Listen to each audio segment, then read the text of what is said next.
विक्षिप्त चित्तम, विचारों का यह अनवरत प्रवाह क्यों?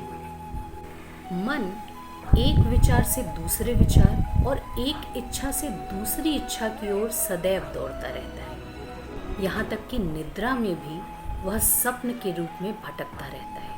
वह शांत क्यों नहीं होता?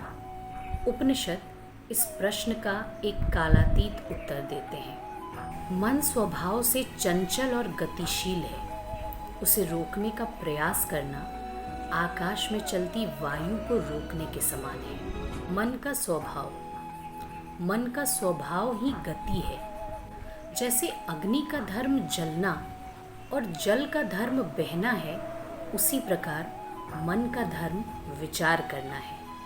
समस्या विचारों में नहीं बल्कि अनियंत्रित विचारों में है, क्योंकि यही दुख का कारण बनते हैं। मन क्यों भटकता है?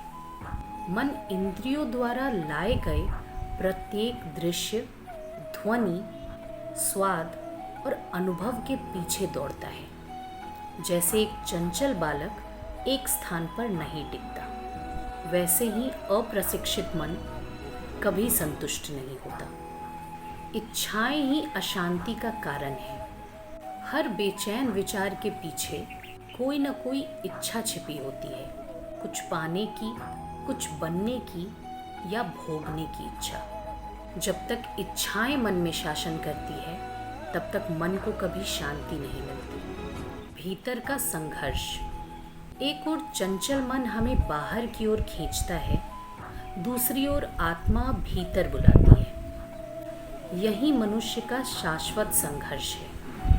योग, तप और श्रद्धा ही मन को भीतर की ओर मोड़ने का साधन है। मन हमारा शत्रु नहीं है, यह एक शक्तिशाली साधन है। नियंत्रित मन मुक्ति का कारण बनता है, जबकि अनियंत्रित मन बंधन का कारण बनता है। शांति का मार्ग ध्यान, आत्मविचार, भक्ति और निरंतर अभ्यास से मन धीरे धीरे शांत होने लगता है। चंचलता शांति में और बिखराव एकाग्रता में बदल जाते हैं। जब मन आत्मा में स्थिर हो जाता है, तब ऐसी शांति का अनुभव होता है जो किसी बाहरी वस्तु पर निर्भर नहीं करती। वही मौन, वही स्थिरता और वही स्वतंत्रता मन का वास्तविक स्वरूप है। चंचल मन संसार की ओर दौड़ता है, किंतु शांति भीतर प्रतीक्षा कर रही है। जब विवेक की लगाम दृढ़ता से थाम ली जाती है, तब जीवन रूपी रथ अपने वास्तविक गंतव्य आत्मस्वरूप तक पहुंच जाता है। वही सच्ची शांति, स्वतंत्रता और आनंद का निवास है।